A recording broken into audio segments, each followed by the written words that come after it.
Óbvio, o debate com Márcio Mota. É o Óbvio aqui pela internet, um programa feito exclusivamente para a internet. Pode ser o YouTube, onde você copiar o vídeo e colar, porque tem disso também, né? Às vezes o pessoal gosta de copiar e colar, mas o importante é divulgar. E a gente debate temas, né? A gente vai falar agora sobre Copa do Mundo, né? Copa do Mundo e Olimpíadas, que são aí é a sensação do momento, né? São as sensações aí, todo mundo vibrando e tudo mais, né? Até que a oposição abraçando a situação, e é uma alegria só.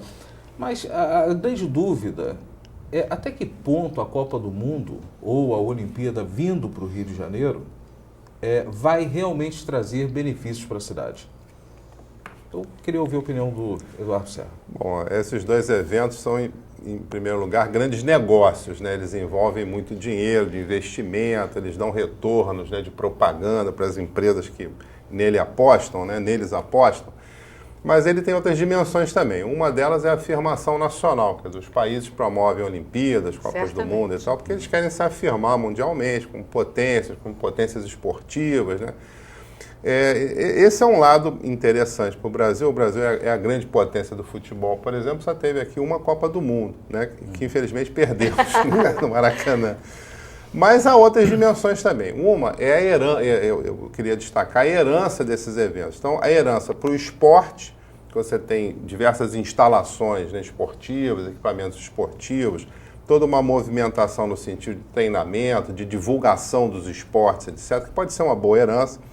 E a herança da infraestrutura, quer dizer, nas cidades onde houve eventos desse tipo, de um modo geral, houve uma herança positiva de transportes, de segurança, de informação.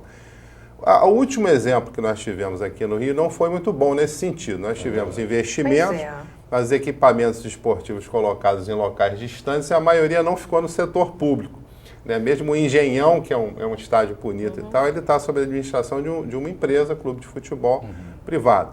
Quer dizer, só o estádio de natação Maria Além que ficou no município. Então, essa herança não houve. Você não tem os equipamentos construídos para os Pan-Americanos. Exatamente. A serviço do que seria a massificação do esporte, das escolas, né?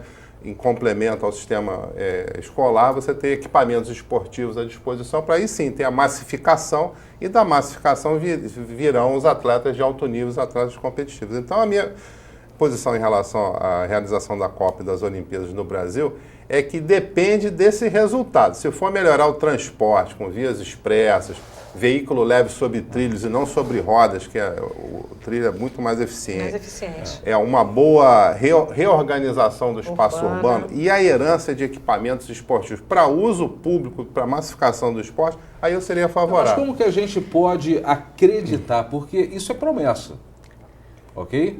Assim como ocorreu a promessa nos Jogos Pan-Americanos, de que, eu me lembro até hoje, o próprio presidente Lula, que eu particularmente considero muito, mas ele dizendo que depois dos Jogos Pan-Americanos, companheiro, o Rio de Janeiro será um exemplo na área de segurança.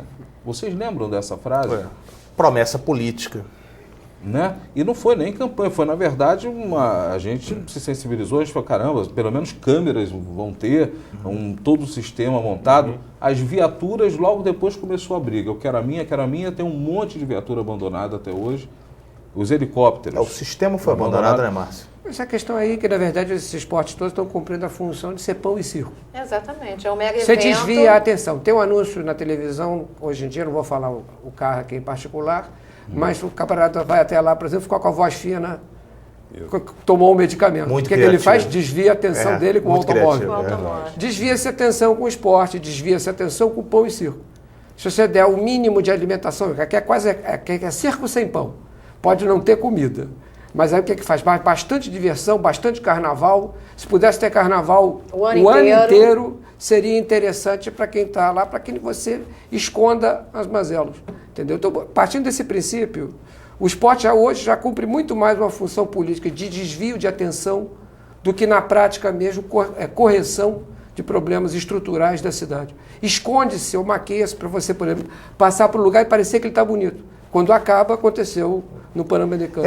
Não duvido que esse processo com a Copa Sobre ou com a isso, Olimpíada seja o mesmo. Sobre isso, diferente como o professor Eduardo falou, a questão de determinados interesses comerciais que são normais numa Olimpíada, num sistema que a gente vive, é impossível você não fazê-lo. A questão é como os organizadores, aí eu digo organizadores, o Estado, o COB, o COI, levarão para a sociedade em questão, no caso a nossa sociedade, no caso da Copa do Mundo, são várias cidades, no caso da Olimpíada é o Rio de Janeiro, e até a própria imagem do Brasil, que significa para muita gente. Como isso vai ser politicamente utilizado, né? E eu creio profundamente que a única maneira de se fazer voltarmos o interesse para o público, para a sociedade, é a própria sociedade, através dos seus organismos, fazerem pressão para que isso aconteça. Em relação ao sistema de em trilhos ou em rodas, não há dúvida que o de trilhos é mais interessante. A gente tem que debater isso. É verdade. A gente tem que debater e apresentar as nossas propostas. E não aceitar as propostas de cima para baixo. Mas essa é a proposta justamente do nosso encontro aqui, que é justamente para você. Aí embaixo, onde tem comentários, né, no YouTube, onde vocês veem, você coloca lá o seu comentário, a sua ideia, a sua cobrança, não é? Porque é muito fácil a gente, depois que passa, ficar criticando. Né? Eleição, não, tem que ser feito no processo. Senão, eleição não se faz num dia, não é verdade? Eleição se faz com a fiscalização diária. Que a gente precise de um evento esportivo para poder tentar corrigir os problemas de uma cidade ou de um país. Lastimo que a gente tem que aproveitar, que já que vai ter uma coisa aqui, vamos tentar melhorar aquilo que não se melhora em momento nenhum. Parece que é só uma coisa de fora e que vai resolver os nossos próprios problemas. Já que estão olhando para a gente, aí eu tenho que fazer uma coisa um pouquinho melhor, porque estão olhando para a gente. Isso é lamentável. Por quê? Porque não há visão, na verdade, estrutural para tentar melhorar aquela condição, independente do esporte. Se o esporte, por exemplo, pegasse uma estrutura bem armada, colocada, por exemplo, de movimentação ou mesmo da infra da cidade, qualquer evento esportivo poderia ser abrigado naquele local, show ou qualquer coisa nesse sentido. Mas a gente tem que pegar e aproveitar esse esporte para aí fazer a mudança que não está se fazendo na sociedade, e isso é errado. Eu concordo inteiramente com o Lúcio. Né? Nossos impostos são pagos mensalmente, não é duas verdade? coisas diferentes. Uma coisa é o planejamento do desenvolvimento, a manutenção, da qualidade de vida, as condições de estudo, de trabalho, de circulação de informação. Outra coisa é um evento. O que nós estamos discutindo é a oportunidade do evento de acelerar, de impulsionar essas coisas. Eu também concordo com o Lúcio quando ele fala do esporte enquanto um circo, uma coisa de... E aí é que está a discussão. Eu acho que a Olimpíada pode impulsionar a visão do esporte massificado, em que, inclusive, o resultado da participação do país nas Olimpíadas, das medalhas, seja um fruto dessa massificação.